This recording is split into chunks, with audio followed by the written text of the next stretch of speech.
Hey there, ladies. So I'm so excited to tell you about my weekly frittata routine. This has been a go-to recipe for me and all of the clients that we work with because it's such an easy, efficient way to get in a good dose of protein and veggies in the morning. So this is a frittata, otherwise known as a crustless quiche. And here's all you gotta do. Preheat your oven to 400 degrees.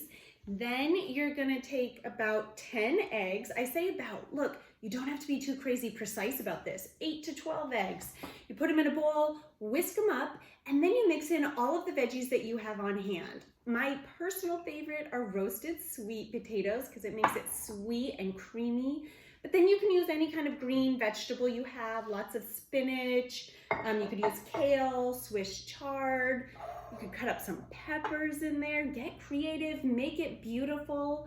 I love adding in a hint of salsa. Oh wait, who am I kidding? Not a hint. I put a lot of salsa, right? Because I like a good kick. And then top it off with some cheese. This is feta, but you could use cheddar, you could use Parmesan, and that's what gives it that beautiful golden, crispy top. And then once you bake your frittata for, 35 to 40 minutes, you want to make sure the eggs are all set in the middle. And I like to use like a 9-inch pie pan.